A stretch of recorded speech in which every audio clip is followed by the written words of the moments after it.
Hello everyone, welcome to my YouTube channel Singham sir English classes. आज यहाँ पे मैं वीडियो लेकर आया हूँ शॉर्ट आंसर्स क्वेश्चंस का, जिसमें दो चैप्टर के मैंने दो दो क्वेश्चन जो मोस्ट इम्पॉर्टेंट दिए हुए हैं, जो इस परीक्षा जो 2024 में 2 मार्च को परीक्षा होनी है, इनमें बहुत ही इम्पोर्टेंट है और ये आपको आंसर दिख भी जाएंगे।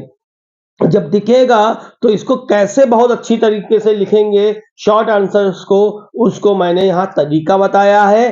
कैसे अच्छी राइटिंग लिखिएगा वो हमने बताया है। क्वेश्चन हमेशा ब्लैक पेन से आप लिखिएगा, वहां पे मैंने फिलहाल यहाँ पे ब्लू कलर से लिखा हुआ है, और जो आंसर है आप ब्लू कलर से इंक पेन से आप काम करेंगे और साफ सुथरा करेंगे, ताकि यहाँ पे आपको कोई प्रॉब्लम ना हो। 4 मार्क्स का होता है, 4 में 4 नंबर शॉर्ट में एग्जामिनर आपको दे दे। तो यहाँ पे पहला क्वेश्चन जो है वो दिया हुआ है, हाउ डिफरेंट वॉज द, मैं हाथ हटा लेता हूं और आप क्वेश्चन को देखिएगा। मैं जो बोल रहा हूं, how different was the seen in the classroom on the day of the last lesson. Last lesson मतलब अंतिम कक्षा, यानी आखिरी क्लास जो हो रही है, आखिरी दिन, जो पाठ का आखिरी दिन था, अंतिम पाठ के दिन कक्षा का दृश्य कैसा था, वहां का एटमॉस्फियर कैसा था। हैमल है, अपना आखिरी दिन आखिरी क्लास ले रहे थे ना वहां पे, तो वो कैसा था।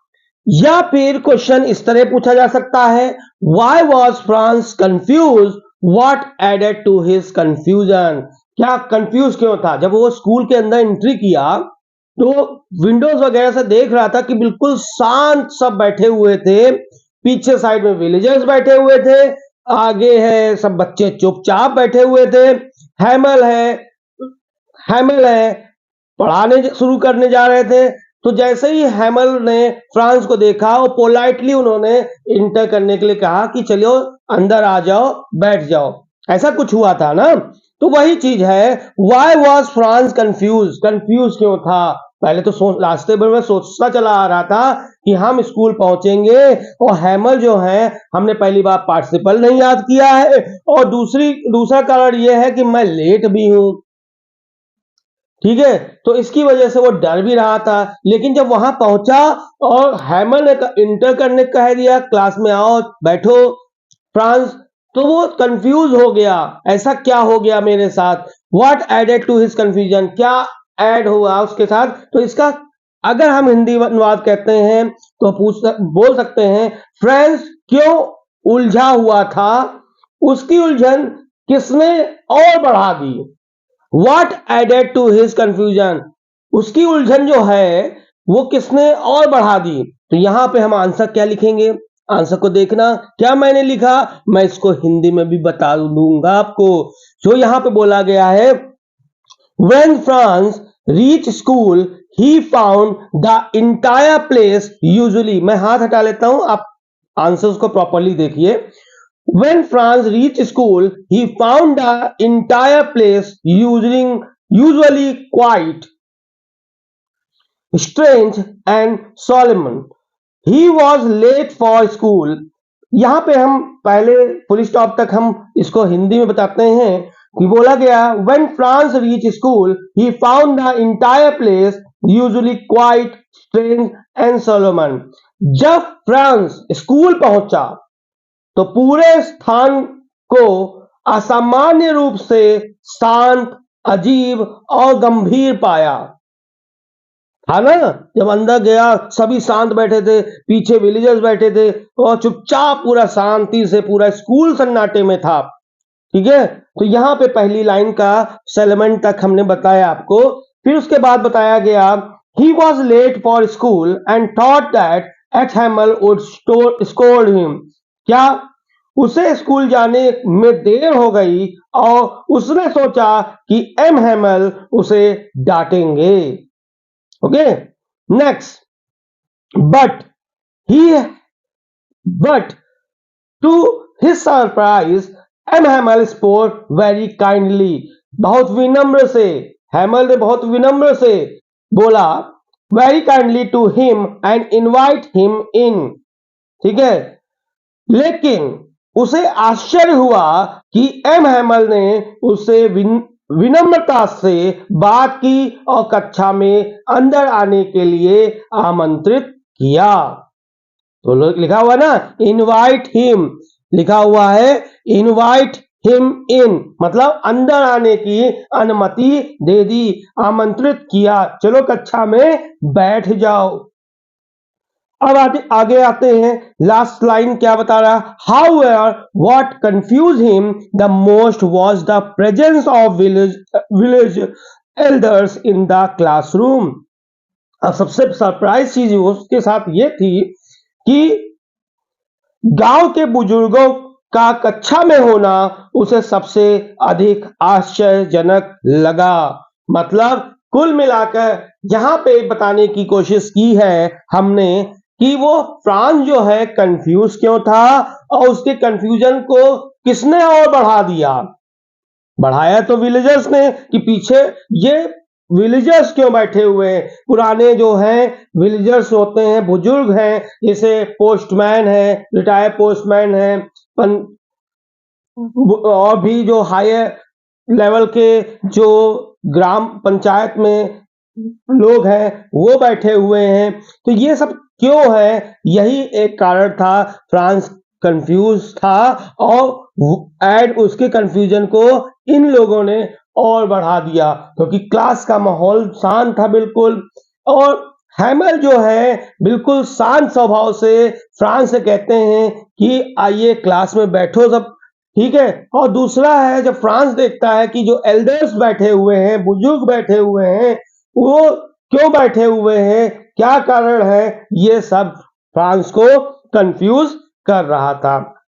आई होप समझ में आया होगा ये आंसर। सेकेंड वन हम रीच करते हैं। सेकेंड वन हमने लिखा हुआ है, आप लोग के लिए लिखते हैं आंसर ताकि आपको समझ में आए। राइटिंग इतनी अच्छी है नहीं लेकिन मैंने कोशिश की है अच्छा लिखने की कि आपको ये वीडियो के माध्यम से समझ में आ जाएगा।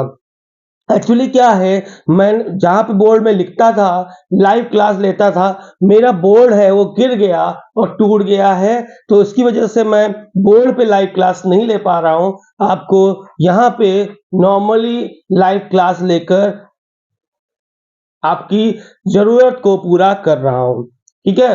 आपकी भी जरूरत है कि हमें कोई इंपॉर्टेंट क्वेश्चन मिल जाए ताकि हम इजीली उसको याद कर लें। तो यहाँ पे सेकेंड क्वेश्चन आते हैं। सेकेंड क्वेश्चन पे हम क्या बोल रहे हैं, सेकेंड क्वेश्चन पे है what did M Hamel say about the language and its importance. अब यहाँ पे बोलते हैं, यहाँ पे इसका अनुवाद अगर हम देखते हैं तो हैमल ने भाषा और उसके महत्व के बारे में क्या कहा। What did M. Hamel say about the language? Language मतलब भाषा and is important. उसको उसके महत्व के बारे में क्या कहा, किसने, एम हैमल। एम हैमल कौन था, फ्रेंच के टीचर थे जो अपना आखिरी क्लास ले रहे थे, ठीक है। अब इसको आंसर कैसे फ्रेम करोगे, इसको आंसर कैसे आप बताओगे। यहाँ पे बोला गया क्वेश्चन आपसे कि हैमल ने भाषा और उसके महत्व के बारे में क्या कहा, तो आप कैसे आंसर को फ्रेम करोगे। मैंने यहाँ पे एक बढ़िया सा आंसर लिखा हुआ है तो उसको हम पढ़ते हैं, उसको हम समझाते हैं line wise line. Sorry. M Hamel during the last French lesson explain the villagers and students the importance of preserving one's language। यहां तक, यहां पे देखते हैं, यहां तक हमने देखा M Hamel during the last French lesson explain the villagers and student the importance of preserving one's language. Means इसका क्या हुआ, जो एम हैमल ने फ्रेंच के अंतिम पाठ में, फ्रेंच फ्रेंच मतलब भाषा है, फ्रांस फ्रांस की भाषा फ्रेंच है, तो यहाँ पे इन्होंने बोला लास्ट फ्रेंच लेसन मतलब फ्रेंच लेसन। एम हैमल ने फ्रेंच के अंतिम पाठ के दौरान गांव वालों और छात्रों को भाषा के संरक्षण करने की महत्व के बारे में समझाया, यानी बचाओ। जैसे हमारे इंडिया में इंग्लिश आगे गए थे, मतलब इंग्लैंड से लोग आ गए थे, तो इंग्लिश है बोलना सीख लिया था। तो फिर क्या हुआ कि हिंदी जो है इम्पोर्टेंस खत्म होने लगी थी, लेकिन हिंदी की इम्पोर्टेंस, हमारी जो राष्ट्रभाषा है हिंदी ही रही, और हम लोग अड़े रहे, उनको धकेल के भगा दिया। तो होता है ना, कोई कंट्री आती है, कब्जा कर लेती है, वो अपनी लैंग्वेज को वहां पे सब्जेक्ट के रूप में पढ़ाती है। तो यही ऐसा ही एक ये जो स्टोरी है, वो दो देशों में लड़ाई हुई, और जब फ्रांस हार गया, तो यहाँ पे जर्मन पढ़ाने के लिए टीचर अपॉइंट होना था नेक्स्ट डे के लिए। यही था स्टोरी। सभी लोग ने स्टोरी पढ़ी होगी। यहाँ इंपॉर्टेंट हम क्वेश्चन लेकर आए, स्टोरी हम किसी दिन आपको बताएंगे, या फिर आप है स्टोरी को प्रॉपरली पढ़ लेंगे। मैंने थोड़ा सा यहाँ पे लर्न करने का पैटर्न आपको बता रहा हूँ, वो आप लोग याद कर लीजिए। यहाँ पे आंसर बताते हैं। एम हैमल ने फ्रांस के अंतिम पाठ के दौरान गांव वालों और छात्रों को भाषा के संरक्षण मतलब बचाव करने के महत्व के बारे में समझाया था इस चैप्टर में। उसके बाद अकॉर्डिंग टू हिम, उसके उनके अनुसार, मतलब एम हैमल के अनुसार, language is a central to one's identity. Language is a centre to one identity, यानी कि उनके अनुसार जो था, भाषा किसी की भी पहचान में महत्वपूर्ण है। समझे? पहचान मतलब हम अगर हिंदी बोलते हैं, तो हम कहीं जाते हैं तो हिंदी बोलेंगे, तो भाषा जो है आपकी पहचान है कि हम हिंदुस्तानी हैं। इसके बाद दिया है, even when a nation and its people are enslave, it is language which act as a key to there prison. यहाँ पे वह भाषा ही है जो उनकी बंदी ग्रह की कुंजी के रूप में काम करती है। तो यहाँ पे हमने दो क्वेश्चन लिखा है, दोनों क्वेश्चन 2024 में बहुत इंपॉर्टेंट है, आएगा 100% आने की उम्मीद है, और बहुत इजी क्वेश्चन है, इसको समझ लो। कुछ बच्चे होते हैं अपने ओन वे में भी लिख सकते हैं, कुछ लोग अगर याद करना चाहें तो यहां से भी कुछ पार्ट उठाकर उसको प्रॉपरली याद कर सकते हैं। अब हम आते हैं थर्ड क्वेश्चन पे। थर्ड क्वेश्चन हमारा नेक्स्ट चैप्टर से है, जो बहुत ही इंपॉर्टेंट है, रैग पैकर का। जो उसमें दो बच्चे थे, एक था साहिब और एक था मुकेश, तो उनकी कहानी थी। ठीक है, तो यही चीज है। एक क्वेश्चन यहाँ पे आज निकल के आता है, garbage to them is gold. Garbage to them is gold, why does the author say so about the rag pickers? इस तरह कोई क्वेश्चन आ सकता है। और दूसरा है, ये और लगा है, ऐसे भी पूछा जा सकता है, what was the importance of garbage for children in Seemapuri. तो पहला अगर हमने बोला इस तरीके पूछा गया, तो इस तरीके में आंसर क्या पूछा गया है, garbage of them in gold, what does the author say so about in about the rag picker. तो यहाँ पे पूछ रहा है, कचरा उनके लिए सोना है, लेखिका ने कचरा इकट्ठा करने वालों के लिए ऐसा क्यों कहा। समझे? Garbage to them is gold, मतलब कचरा उनके लिए क्या है, सोना है। सोना है, तो ये लेखिका जो थी जिसने ये स्टोरी लिखी है, तो उन बच्चों के लिए जो कूड़ा बीनते हैं, उनके लिए ऐसा क्यों कहा। दूसरा क्वेश्चन है, इसी को इस तरीके से बोल सकते हैं, what was the importance of garbage for children in Seemapuri. तो इसका है, सीमापुरी के में बच्चों के लिए कचरा का क्या महत्व है। जो सीमापुरी में रहते हैं बच्चे, उनके उनके लिए ये क्यों महत्व है, कचरा बिनना क्यों। तो यहाँ पे हम आंसर कैसे फ्रेम करेंगे, गार्बेज मीन्स गोल्ड। इस चैप्टर में गार्बेज को गोल्ड के को बताया गया, उन्होंने बताया है जो गोल्ड यूज किया गया, it means that is garbage. Okay, garbage means gold to the poor rag picker because some of it can be sold for cash, thus become a means of survival for the children of Simapuri and for the parents. It is providing them daily breeds and a roof over their head. तो यहाँ पे इसको है बहुत easy way में बताया है। क्या है? गरीब, पुअर रैकपिकर है ना, गरीब कचरा इकट्ठा करने वालों के लिए कचरा सोने के समान था। यानी कि जो राइटर बोल रही है, जो गरीब कचरा बीनने वाले होते हैं वो उनके लिए जो कचरा जो है सोने के समान था, क्योंकि इसमें से वे कुछ कचरे को बेचकर पैसे प्राप्त कर सकते हैं। यहां लिखा ना, can be sold for cash, मतलब वो कचरा जब बेचते थे तो उनको कैश मिल जाता था। ठीक है।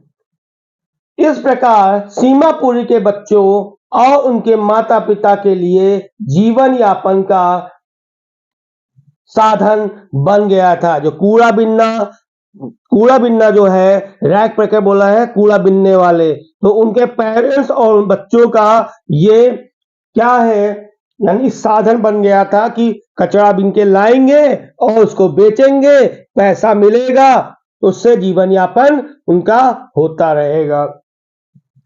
It is providing them their daily breeds and roof over their head. दिया हुआ है, तो यह उन्हें प्रतिदिन भोजन और उनके सर पर छत प्रदान करता है। तो यहाँ पे ये आंसर है जो आप लिख देंगे और 4 में 4 नंबर आपको देगा एग्जामिनर। कोई किसी प्रकार की कोई प्रॉब्लम नहीं उसको आने की। राइटिंग, पहली बात तो राइटिंग अच्छी होनी चाहिए, हमसे भी अच्छा लिख सकते हैं आप लोग। मैं अच्छा नहीं लिखा है लेकिन इतना साफ लिखा है कि एग्जामिनर को पढ़ना आ जाएगा। अब एक और लास्ट क्वेश्चन है, थोड़ा सा लॉन्ग वीडियो हो गया लेकिन समझाना भी जरूरी था कि समझाऊंगा तो आपको समझ में भी थोड़ा बहुत आएगा। कुछ लाइंस आप समझ के भी, समझदारी से भी लिख सकते हो। तो यहाँ पे हम जो लास्ट क्वेश्चन यहाँ 4th वाला बताने जा रहे हैं, इनमें से क्वेश्चन आने हैं, ये समझ लीजिए, आने हैं। अब कौन सा आपके इंपॉर्टेंट फंस जाए ये आप जानेंगे, कौन सा हमारे आंसर फंस गया है और हमको कितना अच्छा लिख पाऊंगा। तो यहाँ पे एक और क्वेश्चन है, why did Sahib join the job at the milk booth. Story में था मुकेश ने गिव अप नहीं किया था लेकिन साहिब ने गिव अप कर दिया, मतलब साहिब ने हार मान ली थी और बड़ा होकर कोई दूध वाले बूथ पे काम करने लगा था। सैलरी पे 800 रुपए सैलरी पे वो काम करने लगा था। लेकिन मुकेश जो था, दूसरा बच्चा था, उसने गिव अप नहीं किया, वो मोटर मैकेनिक बनना था तो मोटर मैकेनिक, उसके बाद वो मोटर मैकेनिक बना। तो यहाँ पे ये क्वेश्चन दिया हुआ है, why did Sahib join the job at the milk booth, यानी कि साहिब ने दूध की दुकान पर नौकरी क्यों कर ली थी। तो आंसर दिया हुआ है, सुनिएगा। Saheb belong to the rag picker family, rag picker मतलब कूड़ा बीनने वाली फैमिली है था, where in he did not have any stable income और सिक्योरिटी, उसकी स्टेबल इनकम नहीं थी कि आज है 10 रुपए कूड़ा बेचा, 20 रुपए बेचा, कल 40 रुपए बेचा, फिर 10 रुपए बेचा, तो स्टेबल इनकम नहीं थी। कह सकते हैं एक स्टेबल इनकम होती ना, जब कहीं जो काम करते हैं तो 9,000 सैलरी, 10,000 सैलरी होती है, तो उसी तरह उसके जो कूड़ा बीनने से कोई स्टेबल इनकम नहीं थी। तो यही चीज बताई गई है, where in did not have any stable income and security भी नहीं थी। So he joined to job at the milk booth, और उसने मिल्क बूथ में ज्वाइन कर लिया। With his job he earned 800 rupees, 800 rupees वो अर्न करने लगा हर महीने, and also got all his meal, और सभी खाना जो है पूर्ण रूप से भोजन भी प्राप्त किया, यानी प्राप्त कर लेता था। तो यहाँ पे हम इसको अगर हम अनुवाद करते हैं तो इसको हम ट्रांसलेशन करते हैं तो क्या होगा, साहिब कचरा इकट्ठा करने वाले परिवार से संबंध रखता था जहां उन्हें स्थिर आय और सुरक्षा प्राप्त नहीं थी, इसलिए उसने दूध की दुकान पर नौकरी कर ली थी। उसने अपनी नौकरी में से 800 रुपए प्रतिदिन प्रति माह पर मंथ प्रति माह कमाए और पूर्ण रूप से भोजन भी प्राप्त किया। तो यहाँ पे ये हमारे 4 क्वेश्चन हैं। इन चारों क्वेश्चंस को आप लोग देख लीजिएगा। मेरी शुभकामनाएं तुम लोग के साथ हैं और 2 तारीख के पेपर में जम के तैयार करिएगा। हो सकेगा मैं कल भी एक और भी इम्पोर्टेंट शॉर्ट लेकर आऊंगा ताकि उसको भी आप लोग प्रॉपर वे में कर लें और अच्छी तरह पेपर को दीजिए और माँ बाप का नाम रोशन करिए, अपने टीचर का नाम रोशन करिए, अपने स्कूल का नाम रोशन करिए। Okay, thank you, bye bye. जिन्होंने सब्सक्राइब नहीं किया प्लीज सब्सक्राइब करिए और शेयर जरूर करिए। शेयर करने से और बच्चों को भी हेल्प मिल जाएगी। ठीक है, thank you, bye bye, have a nice day.